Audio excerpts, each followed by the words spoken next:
नमस्कार। वैदिक astro care में आपका हार्दिक अभिनंदन है। वैदिक ज्योतिष शास्त्र के अनुसार किसी भी जन्म कुंडली में सूर्य और बुध की युति होने से बनने वाले योग को बुधादित्य योग के नाम से जाना जाता है। इस योग को राजयोग की संज्ञा दी गई है। आज हम इस वीडियो के माध्यम से बुधादित्य योग के बारे में विस्तार से चर्चा करेंगे। आप बने रहें वीडियो के अंत तक हमारे साथ एवं साथ ही वैदिक एस्ट्रो केयर चैनल को सब्सक्राइब कर नए वीडियो के नोटिफिकेशन की जानकारी के लिए बेल आइकन दबाकर ऑल सेलेक्ट अवश्य करें। बुधादित्य योग संसार के सभी प्राणियों की आत्मा के कारक ग्रहों के राजा सूर्य और वाणिज्य बुद्धि के कारक ग्रहों के राजकुमार कहे जाने वाले बुध ग्रह की युति होने पर निर्मित होता है। सूर्य जहाँ व्यक्ति के जीवन में आत्मा, पिता, सम्मान, पद प्रतिष्ठा, सरकारी क्षेत्रों में उन्नति आदि क्षेत्रों को नियंत्रित करते हैं, वहीं बुध ग्रह का नियंत्रण व्यक्ति के ज्ञान, बुद्धि, संयम, व्यापार, व्यवसाय, तर्क, कैलकुलेशन, संचार आदि पर होता है। किसी भी जातक की जन्म कुंडली में जब सूर्य और बुध एक साथ किसी एक ही भाव में बैठ जाते हैं तो इससे बुधादित्य योग का निर्माण होता है और यह युति लगभग 80% लोगों की जन्म कुंडली में होती है। तो प्रश्न उठता है कि क्या सबको बुध आदित्य राजयोग का लाभ मिलता है? बिल्कुल भी नहीं। बुधादित्य योग सभी के लिए हमेशा अच्छा फल दे यह आवश्यक नहीं है। जन्म कुंडली के अन्य ग्रहों की स्थिति, बलाबल एवं ग्रहों की दृष्टि पर भी इस योग का फल निर्भर करता है। साथ ही यह योग बनाने वाले सूर्य और बुध दोनों का स्वग्रही एवं बली होना आवश्यक है।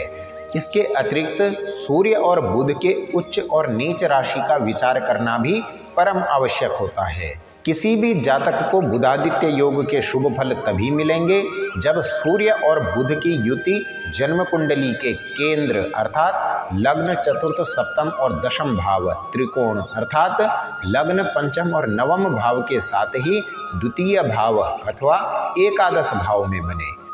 या बुधादित्य राजयोग के शुभ फल केवल उन्हीं लग्न वाले जातकों को मिलते हैं जिनकी जन्म कुंडली में सूर्य और बुध दोनों ही ग्रह योग कारक होते हैं, जैसे कि सिंह लग्न। साथ ही सूर्य बुध दोनों ही ग्रह बली अवस्था में हो, किसी भी पाप ग्रह से पीड़ित ना हो। सूर्य या बुध में कोई भी ग्रह अकारक या फिर मारक ना हो। सूर्य बुध के बीच अंशात्मक दूरी जितनी कम होगी उतना ही अच्छा फल जातक को मिलेगा। 15 डिग्री से अधिक का अंतर होने पर सूर्य बुध युति का शुभ फल नहीं मिलता। हालांकि बुध ग्रह को अस्त होने का दोष नहीं लगता है। यदि जन्म पत्रिका में बुध सूर्य युति लग्न, द्वितीय, चतुर्थ, पंचम, सप्तम, नवम, दशम या एकादश भाव में अकेले हो, कोई भी मारक या क्रूर ग्रह साथ ना हो, ना ही किसी मारक या क्रूर ग्रह की दृष्टि हो, तो बुधादित्य योग का फल अवश्य मिलता है। यदि सूर्य बुध पर गुरु की दृष्टि हो तो उत्तम फल प्राप्त होता है। सूर्य या बुध छठे, 8वें या 12वें भाव के स्वामी नहीं होने चाहिए।